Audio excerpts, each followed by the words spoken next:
cikgu. Cikgu main apa ni cikgu? Mainan apa ni? Yang ini permainan tradisional kita iaitu congkak. Congkak cikgu? Apa pula yang awak main tu?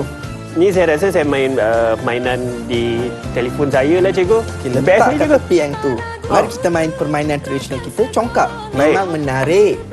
Okey, mari saya ajar. Okey, kita akan mulakan letak pada setiap satu ni. Saya letak setiap satu ya Ya, cikgu. okey, letak. Okey. Kutip Kemudian saya yang akan ni. ambil Okey, ya. masukkan. Saya akan masuk di sini. Okey. Okey, sini. Baik, Okey, sini. kutip. Kemudian Kita saya tahu ambil tak ini. Hanif? Remaja sekarang mereka memang ramai tak kenal dengan permainan tradisional kita. Ya cikgu, ni mainan lama cikgu Ya, betul. Baik. Permainan tradisional merupakan salah satu norma masyarakat tempatan kita Ya. di mana semakin dilupakan oleh golongan remaja pada zaman sekarang. Ya, betul cikgu. Saya nak sambung belajar dengan cikgu lah. Ya, Kita sambung main. boleh.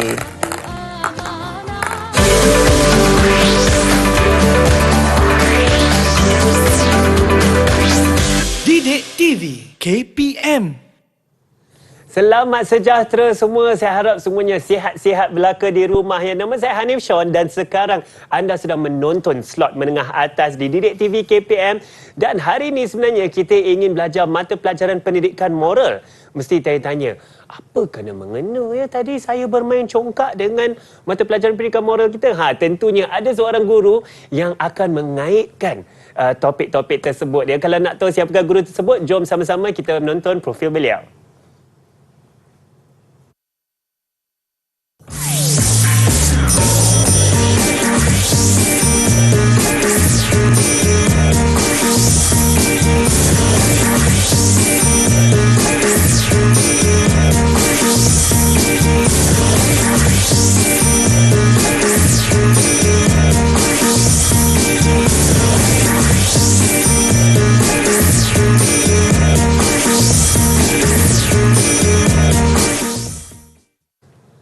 Ya, kita sudah menonton siapakah guru kita, iaitu Cikgu Maria Dapur Somunaidu Maria, Ketua Panitia Pendidikan Moral dari SMK Convent Green Lane, Pulau Pinang.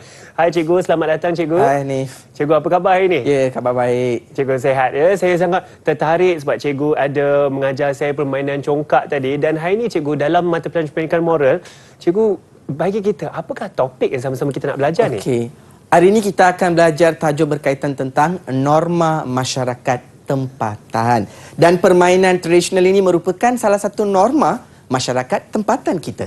Saya setuju Cikgu, sangat menarik. Dan saya pasti Cikgu, kalau kita ingin main permainan ini, sebenarnya bukan kita berdua saja hari ini tau. Ada lagi 4 murid di dalam talian bersama kami hari ini. Murid-murid kawan-kawan saya di rumah tu, cuba lambai sikit. Lambai sikit dekat kamera. Baiklah Cikgu boleh perkenalkan murid-murid kita di dalam boleh. talian. Okey, yang pertama pelajar dari sekolah saya, murid dari sekolah saya iaitu Pritika Nagaraj. Pritika, cuba lambai sikit Pritika. Okey, yang kedua Eng Zeke. Lambai, itu dia. Okey, diikuti dengan saudari Tan dan akhir sekali Sri Shubhashini. Baik. Terima kasih Cikgu. Selamat datang untuk murid-murid kita dalam talian Cikgu. Dan sebenarnya Cikgu, saya ternampak juga di hadapan saya ada pelbagai lagi permainan yang sebenarnya saya rasa saya main ni terakhir 20 tahun yang lepas Cikgu. Baik, apakah kaitan permainan-permainan ini dengan topik kita iaitu mengenai norma masyarakat sekarang Cikgu? Okey, kalau kita lihat Hanif, zaman sekarang remaja kita mereka terlalu dengan permainan online. Contohnya PUBG dan lain-lain. Tapi mereka dah lupakan pelbagai jenis permainan tradisional yang memang akan membantu kita untuk kesihatan, fizikal dan lain-lain. Baik, saya setuju tu Cikgu, kerana permainan-permainan tradisional dahulu kita banyak melakukan aktiviti fizikal. Ya, betul. Ya? Cikgu boleh kongsikan kepada kita mengenai objektif pembelajaran hari ini? Okey, untuk murid-murid, hari ini kita akan belajar 4 perkara dalam kita punya pembelajaran hari ini. Yang pertama, mari kita akan lihat apakah konsep tentang norma masyarakat. Yang kedua pula berkaitan tentang contoh-contoh norma masyarakat. Yang ketiga adalah berkaitan kepentingan amalan norma masyarakat. Dan yang keempat, kesan pengabaian norma masyarakat. Itu adalah 4 objektif pembelajaran kita pada hari ini. Betul, saya setuju tu cikgu. Dan saya pasti, tadi kan sebenarnya dekat awal rancangan kita, cikgu ada berbisik dekat saya tadi. Cikgu ada soalan untuk kawan-kawan saya di dalam talian tu juga. Apakah soalan tersebut? Okey, murid-murid sekalian, tahu tak apa yang dimaksudkan sebagai norma? Okey, dalam era sekarang kita selalu dengar perkataan new norms, new norms. Tahu tak anda, perkataan norma tu berasal daripada perkataan Latin yang membawa maksud peraturan ataupun tindakan. Tahu tak, Hafiz? Oh, saya rasa tu menarik. Saya tak tahu sebenarnya, cikgu. Norms adalah perkataan Latin yang membawa maksud sesuatu tindakan ataupun perlakuan yang diamalkan oleh sekelompok masyarakat dan telah pun menjadi kebiasaan. Itulah yang kita panggil sebagai norma. Norma itu, cikgu. Baik, yang soalan dari cikgu tu? Okey, saya dah lupa pula. Okey, murid-murid untuk murid-murid pula. Okey, boleh tak anda berkongsi dengan cikgu antara norma-norma yang anda mengamalkan di dalam rumah anda? Okey, yang pertama, cikgu jemput Pritika. Antara norma yang saya amalkan di rumah adalah membuka kasut sebelum masuk ke dalam rumah. Ya, tepat sekali. Terutamanya kita masyarakat di negara-negara ASEAN. Kita mempunyai norma yang berbeza daripada negara-negara Eropah di mana kita perlu menanggalkan kasut semasa kita nak masuk ke rumah orang. Betul kan? Betul, cikgu. Saya setuju. Setuju. Okey, yang kedua pula, Shubhashini. Apakah norma yang Shubhashini amalkan di rumah anda, Shubhashini? Norma yang saya mengamalkan di rumah adalah menghormati orang yang lebih tua. Okey, tepat sekali. Contohnya, kita akan menggunakan panggilan untuk kita nak panggil anggota keluarga kita. Contohnya, kalau masyarakat Melayu, mereka akan menggunakan panggilan seperti kalung, malung. Betul. Itu antara contohnya. Sama juga seperti orang India, dia akan ada apa, ama. Ataupun orang Cina pula, dia akan panggil popu dan lain-lain. Itu antara contoh-contoh kita menggunakan panggilan yang bersesuaian untuk kita nak memanggil anggota keluarga kita. Okey, tepat sekali jawapan Subhashini. Dan last sekali pula cikgu nak tanya kepada Angzeke. Okey, boleh tak beri satu contoh amalan dalam keluarga anda? Saya akan makan makanan dengan keluarga saya setiap hari. Okey, itu pun salah satu contoh norma makan bersama dengan anggota keluarga. Okey, nampak tak? So, itu adalah antara amalan-amalan yang kita dapat amalkan dalam kehidupan harian kita. Betul, saya setuju tu, cikgu. Dan saya rasa norma-norma ni juga sangat penting kerana ia tentunya adalah diasimilasi dengan budaya kita. Ya, tepat Sebagai contoh sekali. saya pun, cikgu, sebelum saya keluar rumah, saya akan salam. Saya duduk dengan ibu saya akan salam dan peluk ibu saya. Itu untuk kita menunjukkan hormat dan juga sayang. Okey, tahu tak Hanif? Kita ada 4 jenis norma. Yang pertama, norma iaitu norma agama. Yang kedua adalah norma kesopanan. Yang ketiga, norma hukum. Dan yang keempat adalah norma yang berkaitan sosial. So, dan setiap norma ini adalah berbeza. Okey, dia adalah berbeza. So, kita ada 4. Contohnya seperti mana Hanif kata tadi, bersalam dengan ibu merupakan salah satu norma kesopanan. Okey, ataupun kita mengucap. Contohnya orang Islam kalau kita masuk rumah, mereka akan mengucap. Dan itu merupakan satu norma agama. Dan ia akan berbeza mengikut masyarakat, kaum. Dan ada juga norma yang diterima secara umum oleh semua masyarakat. Contohnya dalam zaman pandemik ini, memakai face mask merupakan salah satu new norms. Nampak tak? Betul, cikgu. Norma di sini bermaksud sesuatu amalan, tindakan, tingkah laku yang menjadi kebiasaan akan dipanggil sebagai norma. Betul, saya setuju tu, cikgu. Baiklah, saya pasti juga dengan norma baharu ni kita semua menjaga SOP, mematuhi SOP, tepat cikgu. sekali, ya.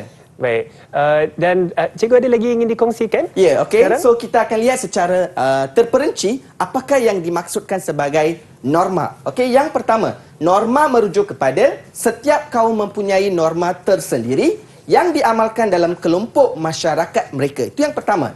Yang kedua, norma berasal daripada perkataan Latin seperti mana yang saya dah jelaskan tadi, iaitu norms. Okey, seterusnya pula yang ketiga, norma ini merujuk kepada perilaku ataupun tindakan yang diterima sebagai amalan dalam sesuatu kelompok ataupun komuniti ataupun budaya. Seperti mana yang saya jelaskan tadi kepada Hanif, kita ada 4 jenis norma, iaitu yang pertama, masih ingat tak? Iaitu agama, sosial, yang ketiga kesopanan, dan yang keempat hukum ataupun law. Itu antara contoh-contoh jenis norma. Okey? So itu yang saya nak sampaikan, maksud norma.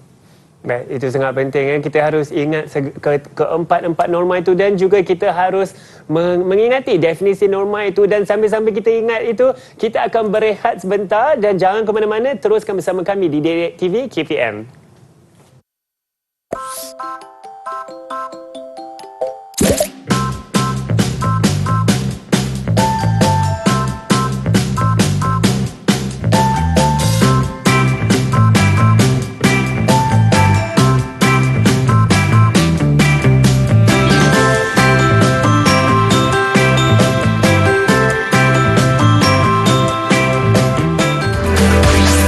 Didik TV KPM.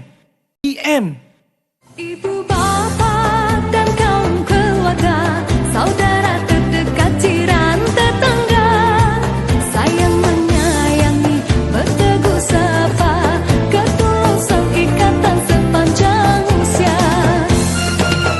Kembali bersama kami di Didik TV KPM. Hari ini untuk slot menengah atas, kita sedang membincangkan mata pelajaran pendidikan moral dengan topiknya norma masyarakat pemangkin kesejahteraan. Mesti tertanya-tanya lagi, kenapa kita nampak permainan-permainan tradisional tadi? Macam-macam kan? Ada susun-susun, ada main sini, ada seperti catur dan congkak. Tentunya bersama saya ialah Cikgu Somu, dan Cikgu akan membincangkan mengenai topik ini bersama murid-murid kita yang dalam talian. Juga ada 4 orang murid, kesemuanya dari SMK Convent Greenland Pulau Pinang. Baik Cikgu, Cikgu akan membincangkan mengenai contoh norma masyarakat pula Cikgu.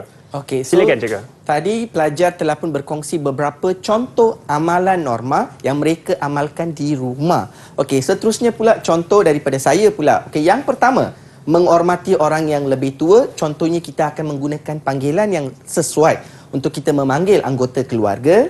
Yang kedua adalah duduk ketika makan. Dan budaya ini semakin hari semakin dah berkurangan.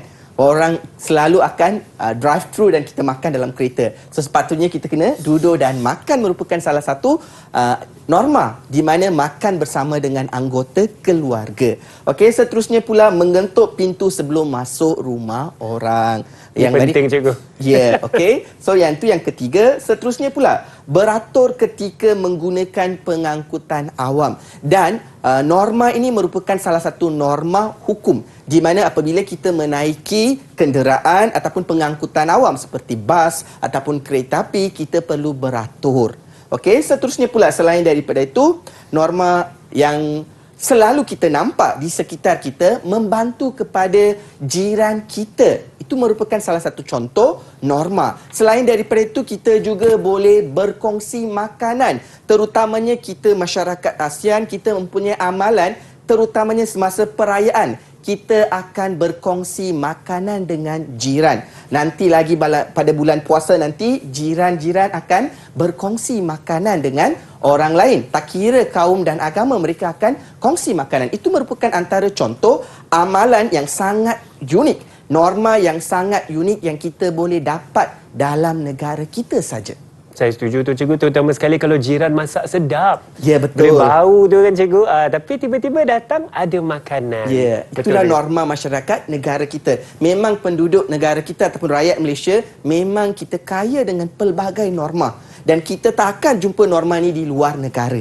Okey, seterusnya pula mari kita akan lihat apakah kepentingan kenapa kita perlu mengamalkan norma dalam kehidupan kita. Okey, yang pertama murid-murid, mari kita lihat sebagai panduan tingkah laku. Apabila kita menjadikan sesuatu norma itu sebagai peraturan, peraturan itu akan menjadi panduan kepada orang lain. Orang lain mula akan mengikut peraturan tersebut. Seperti mana yang saya dah terangkan dari awal lagi, norma merujuk kepada peraturan. So apabila dah ada peraturan, peraturan itu akan menjadi panduan kepada orang lain.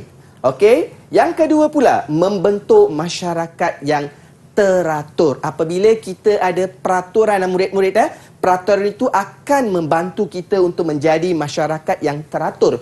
Contohnya, kalau kita lihat di peringkat global, negara Jepun. Kalau kita lihat penduduk ataupun rakyat negara Jepun, mereka kaya dengan norma mereka yang tersendiri. Boleh tak Encik Hanif share kepada saya beberapa contoh tentang penduduk negara Jepun? Yang saya pernah perhatikan juga penduduk negara Jepun ketika mereka bergelak ketawa, terutama sekali di meja makan. Dia tak ada gelak ketawa besar-besar cikgu sampai kita nampak makanan dalam mulut, tak ada. Mereka akan hihihi macam tu. Saya kena belajar lah. Sebenarnya itu merupakan salah satu norma di meja makan. Betul Okey, juga. selain daripada itu, di negara Jepun, mereka jaga kebersihan. Okey, saya pernah tengok satu video klip di mana longkang belakang rumah mereka ada ikan koi. Ada ikan koi dalam longkang, Ya, cikgu. so itu menunjukkan mereka memang mengutamakan kebersihan. Nampak tak? Itu salah satu contoh norma yang kita dapat lihat di peringkat global. Okey, seterusnya murid-murid. Yang ketiga pula, apabila kita mengikut norma, norma itu akan membina masyarakat yang harmoni. Di mana peraturan-peraturan yang diamalkan oleh setiap komuniti ataupun kelompok masyarakat akan menjadikan kita masyarakat yang harmoni, tanpa pergaduhan, tanpa prasangka dan lain-lain. So kita dapat hidup lebih harmoni. Contohnya berkongsi makanan. Itu merupakan salah satu di mana dapat mewujudkan keakraban di antara jiran.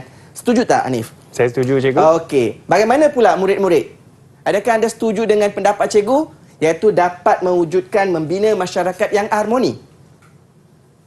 Okey, so nampaknya pelajar pun setuju. Okey, seterusnya pula yang keempat, sebagai ukuran tingkah laku. Ya, seperti mana yang saya jelaskan, dalam norma ini kita perlu faham murid-murid, norma merujuk kepada peraturan. Apabila kita ada peraturan, peraturan itu akan menjadi satu kayu ukuran untuk kita nak menjaga tingkah laku kita. So itulah yang kita katakan sebagai ukuran tingkah laku. Peraturan itu akan membentuk individu yang berdisiplin.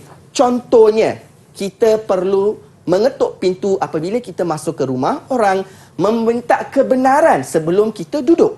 Itu merupakan salah satu contoh norma. Ataupun yang selalu saya nampak dalam kalangan penduduk Asia kita, apabila kita berjalan depan orang yang lebih tua, kita akan Tunduk. Ya, Bagi nampak hormat. tak? Betul So juga. itu merupakan salah satu norma yang unik yang hanya kita boleh jumpa dalam negara kita. Tunduk apabila kita berjalan depan orang yang lebih tua. Ataupun kita jarang duduk bergoyang kaki depan orang yang lebih tua. Itu antara contoh-contoh norma yang kita jadikan sebagai ukuran tingkah laku. Orang akan puji kita. Wah, Hanif very good. Sangat baik.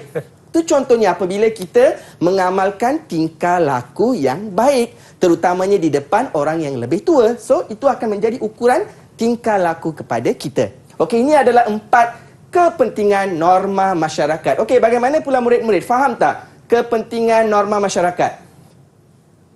Okey, Angzeke faham tak? Okey, Shubhashini? Okey, seterusnya Pritika? Okey, bagaimana pula Tan? Setuju 4 kepentingan apabila kita mengamalkan norma masyarakat. Okey, seterusnya kita akan pergi kepada yang ketiga, kesan. Kalau dah ada kepentingan, mesti akan ada kesan. Di mana kesan pengabaian. Kita dah bincang tadi tentang kepentingan murid-murid. Sekarang pula kita akan tengok kepada kesan kalau kita tidak mengamalkan norma dalam kehidupan kita. Yang pertama, bersikap individualistik ataupun bersikap materialistik. Mana-mana individu yang tidak mengikut peraturan yang telah pun ditetapkan oleh sesuatu masyarakat, agama ataupun kaum, kita akan lebih bersikap individualistik, selfish. Kita tak akan bantu kepada orang lain. Kita tak nak mengulurkan bantuan kepada orang lain. Jiran sakit pun kita tak kisah. Itu antara contohnya, bersikap individualistik. Okey, yang kedua pula, manusia kurang beradab. Di sini pula perkara yang saya nak sentuh. Sekarang dalam zaman moden kini, ramai kebanyakan golongan remaja sekarang mereka tidak tahu bercakap dengan orang yang lebih tua. Mereka tidak menggunakan perkataan-perkataan yang sopan. Okey, apabila bercakap dengan orang yang lebih tua, mereka selalu meninggikan suara. Itu antara kesan apabila mereka melupakan norma masyarakat. Manusia kurang beradab. Okey, yang ketiga pula, hubungan sosial akan terjejas. Di sini saya nak sentuh tentang fahaman hedonisme. Pernah dengar tak? Fahaman hedonisme, Hanif. Saya rasa saya pernah dengar, cuma Apa tapi yang saya dimaksudkan sebagai hedonisme? mungkin saya kurang pasti dengan definisi sebenarnya, cikgu. Jika cikgu boleh tolong terangkan Okey, kepada murid-murid kami. apabila kita bercakap tentang kesan pengabaian, hubungan sosial terjejas di sini, iaitu isu berkaitan hedonisme. Hedonisme ini merujuk kepada kefahaman di mana golongan tersebut akan mengutamakan keseronokan. Mereka nak enjoy sahaja, murid-murid. Enjoy will come first. Keseronokan akan datang perkara utama. Contohnya, mereka akan ponteng sekolah kalau dalam kalangan pelajar. Mereka akan merokok. Kalau isu yang lebih besar, berzina, berjudi. Itu antara yang boleh menyebabkan kalau kita tidak mengikut peraturan-peraturan. Nampak tak? So, itu antara contoh di mana hubungan sosial akan terjejas, iaitu budaya hedonisme. Kita boleh kaitkan di sini kesan disebabkan oleh kita tidak mengikut norma masyarakat. Faham tak sekarang? Saya Okey, faham, bagaimana cikgu. pula murid-murid? Hedonisme merujuk kepada amalan di mana mereka mengutamakan kegembiraan, enjoy. Mereka tak kira tentang perkara-perkara yang lain. Itu yang dimaksudkan sebagai hedonisme. Seterusnya yang keempat, kepentingan yang keempat pula, kesan yang keempat pula, menjejaskan keharmonian masyarakat. Apabila masyarakat jiran kita menjadi selfish, individualistik, materialistik, confirm kita akan jadi apa? Menjejaskan keharmonian masyarakat. Kita tak akan ada hubungan yang baik dengan jiran kita, dengan masyarakat setempatan, sebab kita individualistik, selfish. So kita cuba asingkan diri kita daripada membantu, bergaul mesra, bersosialisasi dengan orang lain. Soal ini akan menjejaskan keharmonian masyarakat. So dengan ini saya boleh ringkaskan bahawa murid-murid apa yang penting, peraturan yang telah pun ditetapkan oleh sesuatu komuniti ataupun masyarakat dalam agama kita perlu ikut. Kalau tak, nanti kita menghadapi beberapa kesan seperti mana yang saya jelaskan. Saya setuju tu cikgu, dan seperti yang cikgu katakan juga, kita harus bersikap bersopan santun, Ya, beradab betul. mulia supaya kita boleh hidup dalam komuniti yang harmoni dan aman. Dan dengan itu kita akan berehat sebentar. Pastikan anda jangan ke mana-mana kerana cikgu kita banyak lagi nak kongsi selepas ini. Sentiasa bersama kami di Didik TV KPM.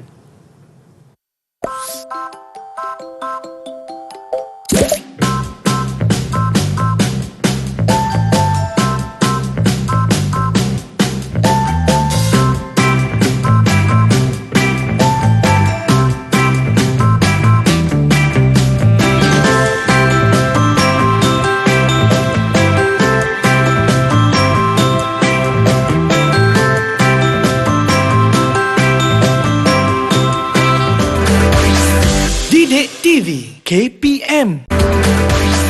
Didik TV KPM. Orang berbudi, kita berbahasa. Orang memberi, kita merasa. Itulah dia antara peribahasa untuk adab, untuk kita bersopan santun dan hidup dalam komuniti. Kembali bersama kami di Didik TV KPM hari ini untuk slot menengah atas. Kita sedang belajar mata pelajaran pendidikan moral dengan tajuknya Norma Masyarakat Pemangkin Kesejahteraan. Bersama saya ialah Cikgu Somu, dan sekarang saya pasti Cikgu Somu ingin menguji minda rakan-rakan saya di rumah untuk mengukuhkan pemahaman topik kita hari ini, ya cikgu. Silakan. Okey, murid-murid, sudahkah anda bersedia untuk kita nak menguji minda apa yang kita telah pun belajar dalam pembelajaran kita pada hari ini? Yang pertama, contoh. Yang kedua, kepentingan. Yang ketiga, kesan. Okey, mari kita lihat satu soalan. Cikgu di sini telah membawa satu soalan di mana isunya berkaitan tentang yang pertama, pada zaman tradisional dahulu, kemesraan antara jiran, tetangga menjadi sebahagian daripada norma masyarakat Malaysia, iaitu sikap kejiranan.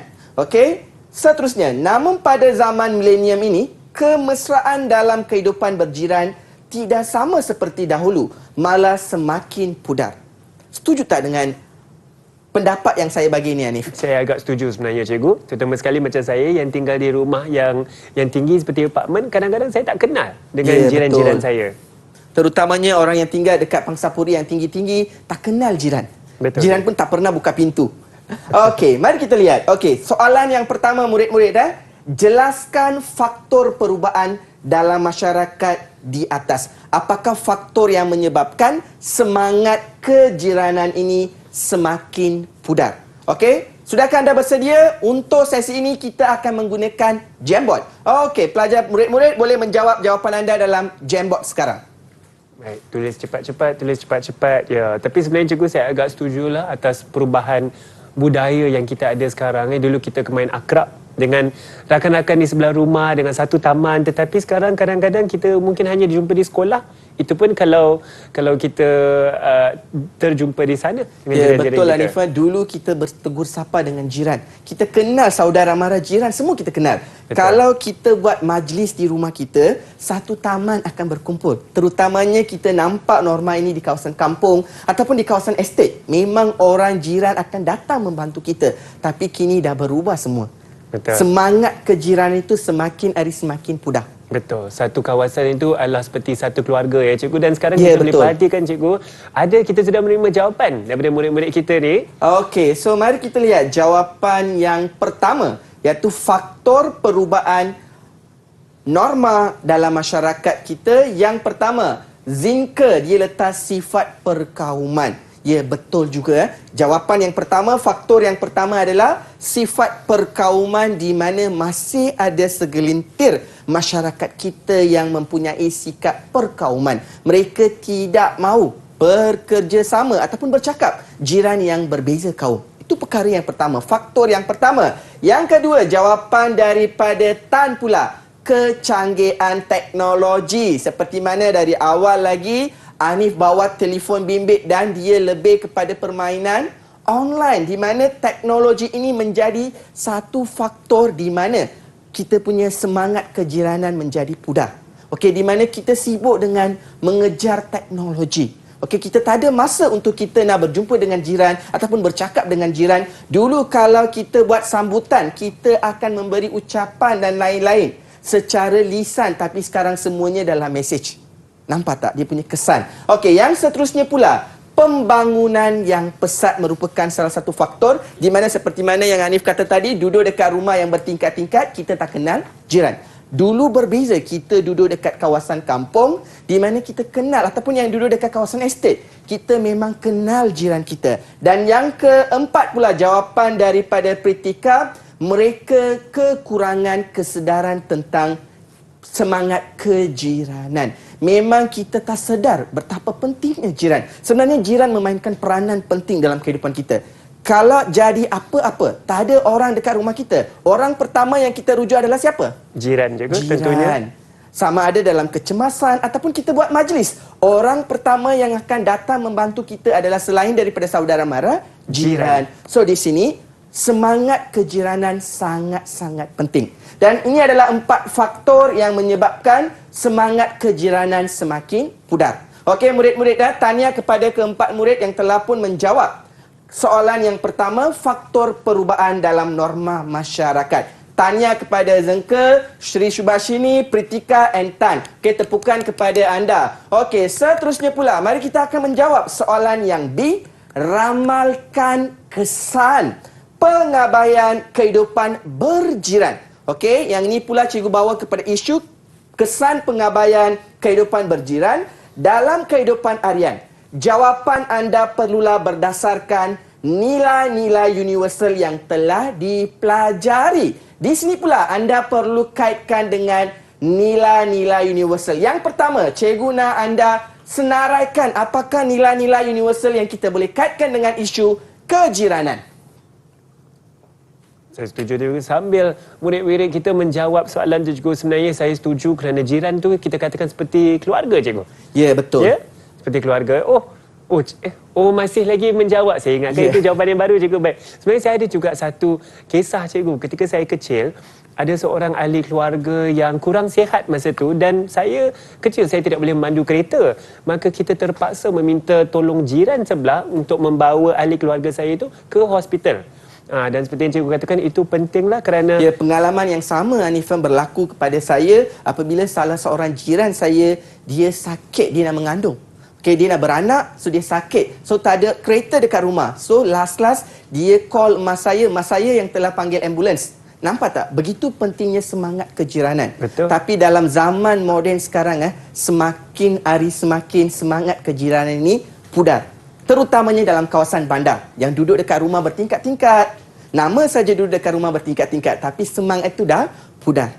Jauh berbeza di kawasan kampung ataupun di kawasan estate. Betul. Kita sibuk dengan aktiviti seharian. Ya, Cikgu, dan betul. saya perhatikan sudah mendapat jawapan daripada murid-murid kita dalam talian. Yang pertama, kita tengok kepada nilai. Antara nilai yang kita boleh kaitkan dengan situasi hidup berjiran. Yang pertama, nilai hormat. Sangat penting. Kita kena hormat agama mereka, adat resam mereka, anggota yang ada dekat jiran kita. Okey, yang kedua, nilai kerjasama. Tepat tan. Okey, jawapan yang pertama dari Pritika betul, nilai hormat. Nilai yang kedua tepat, iaitu nilai kerjasama. Salah satu ciri yang kita perlu terapkan dengan jiran kita. Yang ketiga pula jawapan daripada Zinke, nilai bertanggungjawab. Tepat Zinke, kita perlu ada sikap bertanggungjawab dengan jiran kita. Dan yang keempat pula nilai EMA tinggi daripada Suri Subashini, iaitu kita perlu bercakap dengan sopan santun, menghormati mereka, merujuk kepada nilai EMA tinggi. Okey. Tanya kepada Pritika, Tan, Zengke dan Sri, yang 4 orang ni. Seterusnya pula, saya nak anda beri kesan. Apakah kesan kalau kita tidak mengamalkan norma dengan jiran kita? Okey, boleh tak pelajar-pelajar, murid-murid jawab sekarang? Saya setuju tu. Ya, cikgu, satu lagi kan yang saya teringat seperti kita menghormati agama masing-masing. Ya, itu sebagai sangat penting. contoh, ketika saya Tahun Baru Cina, jika saya melawat jiran-jiran saya atau rakan-rakan saya Cina, mereka menghidangkan makanan yang halal. Ada juga kadang-kadang di antara kawan-kawan saya yang beragama Hindu yang hanya makan sayur, kita pastikan ada makanan yang asing yang sesuai untuk mereka makan. Ya, setuju dengan Anifah. Memang masyarakat Malaysia kita memang dah tahu, kalau kita jemput orang Islam ke rumah kita, perlu menyediakan makanan halal. Nampak tak? Ataupun kita pergi ke rumah orang Cina, mereka memang tidak akan mengidamkan makanan yang tidak halal. Nampak tak? Itu adalah satu keunikan dalam masyarakat kita, di mana kita dah tahu dan kita mula menghormati norma masyarakat. Sebab dari awal lagi saya dah katakan, norma ini dia akan berbeza mengikut kaum, mengikut agama. Ada juga norma ini akan berbeza mengikut komuniti. Contohnya masyarakat dekat Sabah dan Sarawak, dia punya norma hidup adalah jauh berbeza daripada apa yang kita amalkan. Nampak tak di sini? Okey, kita dah ada jawapan daripada murid kita. Okey, yang pertama jawapan daripada Pritika. Okey, Pritika kata kesan yang pertama adalah kebajikan individu golongan yang perlukan bantuan akan terabai. Contohnya, kalau kita tidak rapat dengan jiran, rumah jiran terbakar, so nanti kita tak akan ada peluang untuk kita nak membantu kepada jiran kita. Ataupun dalam musim pandemik ini, murid-murid, yang penting katakan rumah jiran kita semuanya telah kena COVID, so kita perlu menyediakan makanan. Dan saya nampak situasi ini memang wujud dalam negara kita. Apabila jiran kita, saudara kita yang kena COVID, ada orang yang pergi mengulurkan bantuan. Dan terutamanya semasa zaman kita perintah berkurung MCO 1, MCO 2, ada orang yang datang membantu kita. Itu yang kita panggil sebagai kesan apabila kita tidak mengabaikan. Okey, yang kedua pula berkaitan tentang pergaduhan antara kaum akan meningkat apabila kita tidak hormat jiran, kita tidak memahami adat resam jiran, mungkin akan berlaku pergaduhan antara jiran. Okey, yang ketiga pula, kesan yang ketiga adalah menjatuhkan maruah keluarga. Confirm kan Hanif, kita akan dipandang rendah oleh jiran kita. Oh, that family, oh my god. Jangan kawan dengan family itu. Mereka memang kaki gaduk. Mungkin akan ada stigma like that kalau kita tidak ada peraturan ataupun norma. Dan yang keempat pula jawapan daripada Subashini, semangat kejiranan akan berkurang. Confirm itu adalah di mana kesan apabila kita tidak mengamalkan norma, iaitu peraturan tingkah laku, semangat kejiranan ini semakin hari semakin akan berkurang. Seperti mana dalam situasi kita pada hari ini. Tahniah kepada keempat pelajar yang telah pun memberi jawapan yang betul, di mana kebajikan individu golongan diperlukan terabai. Yang kedua adalah berkaitan tentang hormat, berlaku pergaduhan di antara kaum dan lain-lain. So keempat jawapan itu tepat. Tahniah kepada keempat orang pelajar murid kita pada hari ini. So bagaimana pula murid-murid kat luar faham tak apa yang dimaksudkan sebagai faktor dan diikuti dengan kesan apabila kita tidak mengamalkan semangat kejiranan. Sebab kejiranan ini merupakan salah satu norma masyarakat tempatan yang kita perlu wariskan kepada generasi akan datang. Saya setuju, Cikgu. Dan saya pasti dengan perubahan norma antara yang lama dan baru tu akan mempunyai pelbagai isu dan pelbagai masalah ya Cikgu, dan kita harus mengambil yang baik dan kita buang yang keruh ya. Dan kita akan berehat sebentar. Pastikan anda jangan ke mana-mana, terus bersama kami di Didik TV KPM.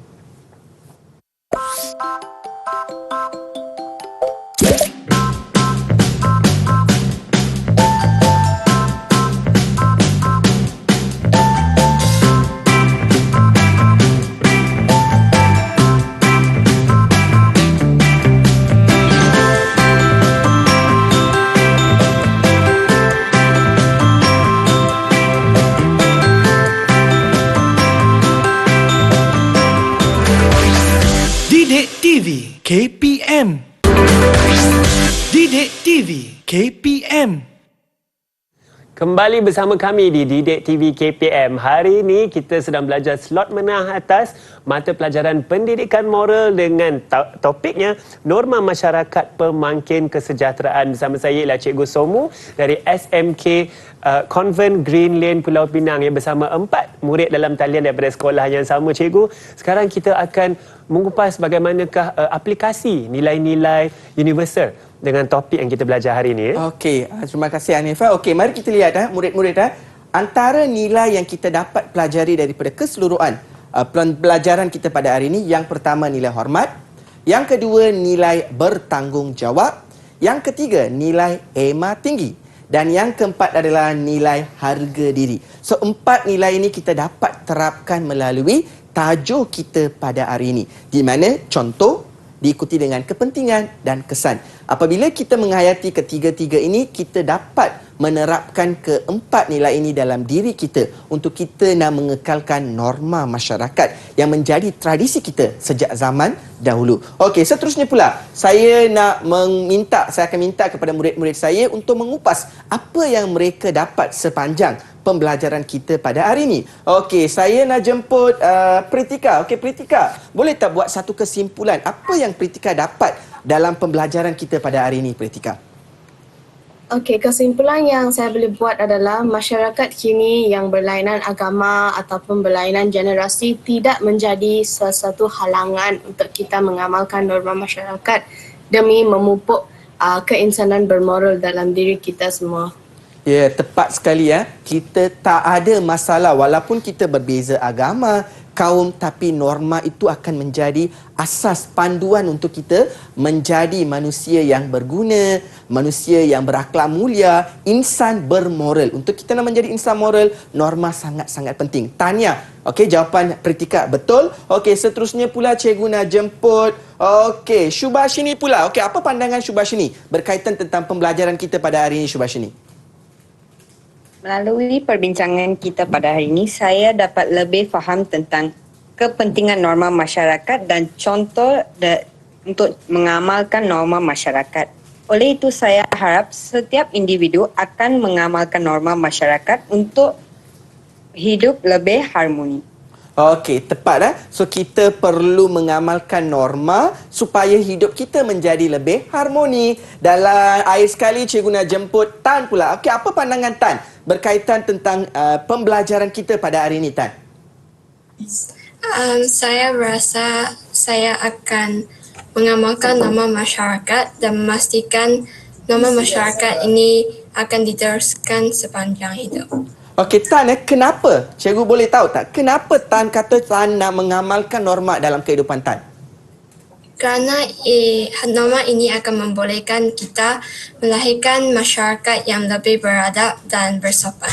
Ya, tepat sekali So jawapan daripada Tan pun tepat. Di mana murid-murid apabila kita mengamalkan peraturan iaitu norma, norms dalam kehidupan kita, kita akan menjadi insan bermoral. Kita akan menjadi manusia yang berguna kepada diri kita, keluarga kita, masyarakat serta negara. Dan di sini pula kesimpulan yang kita dapat buat secara keseluruhan untuk tajuk kita pada hari ini. Yang pertama, masyarakat yang berbilang kaum bukanlah penghalang bagi rakyat Malaysia untuk mereka menengahkan amalan terpuji yang ada pada setiap kaum ataupun agama ataupun komuniti. Yang kedua pula, interaksi yang baik akan terbentuk apabila norma masyarakat menjadi amalan setiap individu. Orang akan bertegur sapa. Okey, seterusnya pula, norma masyarakat juga akan membentuk individu agar saling menghormati dan hidup harmoni dalam sesebuah masyarakat. So, ketiga-tiga ini telah pun diberitahu oleh murid-murid kita pada hari ini. Okey, dan akhir sekali pula, saya nak tanya kepada murid-murid, apakah perasaan anda apabila anggota keluarga kita mengamalkan norma dalam kehidupan mereka? Okey, yang pertama, Tan, apakah perasaan Tan apabila Tan nampak anggota keluarga Tan ataupun masyarakat di sekitar kita mereka mengamalkan norma iaitu peraturan dalam kehidupan mereka? Sangat gembira. Kenapa Tan kata gembira? Kerana apabila kita mengamalkan norma masyarakat, hubungan antara kaum dan juga keluarga menjadi lebih erat. Okey, betul jawapan Tan. Dia kata dia akan rasa gembira apabila nampak. Okey, bagaimana pula? Katakan anda nampak individu tidak mengamalkan norma. Apakah perasaan anda? Okey, jawapan daripada Pritika. Apakah perasaan Pritika kalau orang tidak mengamalkan norma dalam kehidupan mereka? Saya berasa marah. Okey, kenapa Pritika marah? Nanti bawa parang ya Pritika? Saya berasa marah kerana masyarakat mengabaikan sesuatu norma yang mampu memberikan kebaikan dalam kehidupan mereka. Okey, Pritika juga merupakan salah seorang ketua pengawas di sekolah saya. Okey, bagaimana pula Pritika? Katakan murid di sekolah tidak mengamalkan norma di sekolah. Apa perasaan Pritika? Saya berasa marah dan pada masa yang sama saya akan mencuba yang terbaik untuk memupuk pelajar-pelajar tersebut untuk mengamalkan norma masyarakat pada setiap hari. Okey, baik. Okey, dan lahir sekali Cikgu nak jemput Eng Zeke. Apakah perasaan Eng Zeke apabila kawan-kawan Eng Zeke mereka mengamalkan norma di dalam kelas? Saya akan berasa bangga kerana kawan saya akan menjadi orang yang berbudi bahasa. Okey, simple, ringkas jawapan Eng Zeke tapi tepat. Budi bahasa. Apabila kita mengamalkan norma, peraturan dalam kehidupan kita, kita akan menjadi individu yang berbudi bahasa. Seperti mana lagu yang telah pun dinyanyikan oleh Siti Nurhaliza, budi bahasa budaya kita. Dan budi bahasa ini akan datang daripada norma yang baik yang diamalkan oleh sekelompok masyarakat. Okey, tahniah kepada kesemua pelajar, murid saya dan murid-murid di luar sana. Apabila kita mengamalkan norma, kita akan rasa gembira, kita akan rasa selesa. Apabila orang melanggar norma, kita akan rasa kecewa, kita akan sedih dan kita juga akan marah. Itu antara perasaan yang akan timbul apabila kita mengikut dan tidak mengikut ataupun kita mengabaikan norma dalam kehidupan kita. Tahniah kepada keempat orang murid saya yang telah pun mengekspresikan perasaan mereka dalam situasi-situasi yang saya telah pun aju kepada mereka. Tahniah. Okey, tahniah Eng Zeke, tepat semua jawapan tu.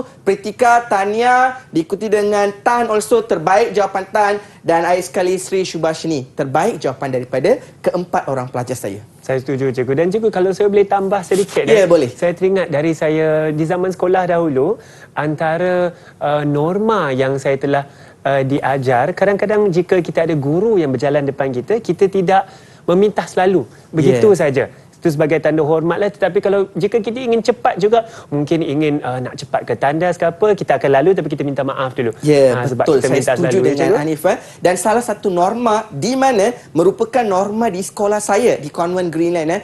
Pelajar apabila mereka bertemu dengan cikgu, mereka akan letak tangan mereka atas dada mereka dan mereka akan, "Good morning teacher, good morning sir." Itu merupakan salah satu norma di sekolah. Nampak tak? So norma ini akan menjadi satu peraturan, tingkah laku, satu amalan yang mulia apabila diamalkan oleh sekelompok masyarakat untuk satu jangka masa yang panjang. Itu akan diterima sebagai norma, norms. So saya harap Hanif akan lebih faham tentang perkataan norms after this. Okay, datangnya dari mana perkataan norms?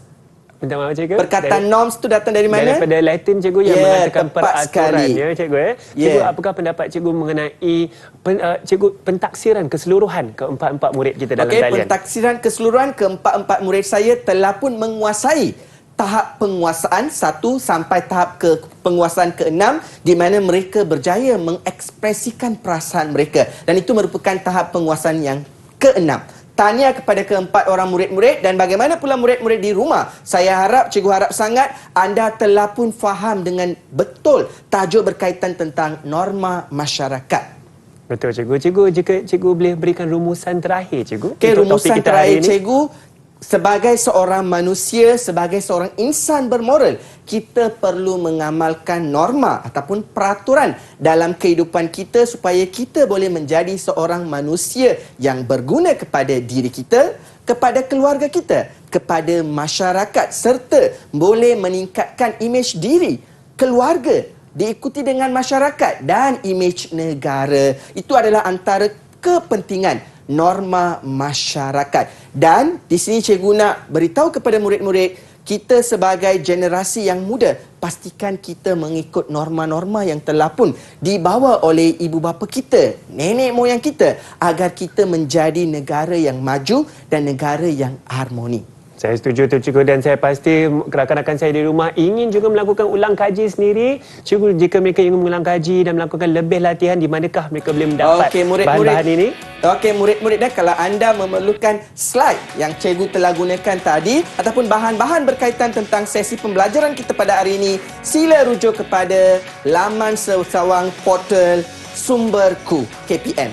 Ya, yang terpapar di kaca TV anda sekarang. Dan dengan itu saya ingin mengucapkan ribuan terima kasih kepada guru kita, iaitu Cikgu Maradapu Sumunaidu, Maria Ketua Panitia Pendidikan Moral dari SMK Convent Green Lane Pulau Pinang. Terima kasih banyak-banyak cikgu, dan keempat-empat murid kami di dalam talian, iaitu Eng Sin Ke, Tan Sueru, Sri Subashini Daniel dan juga Pritika Nagaran. Tahniah kepada anda semua yang murid-murid cemerlang, dan saya juga ingin mengucapkan terima kasih kepada semua penonton kita. Harap-harap banyak kita belajar hari ini tentunya, dan saya harap nanti kita akan berjumpa lagi di slot menengah atas Didik TV KPM. Terima kasih semua. Bye.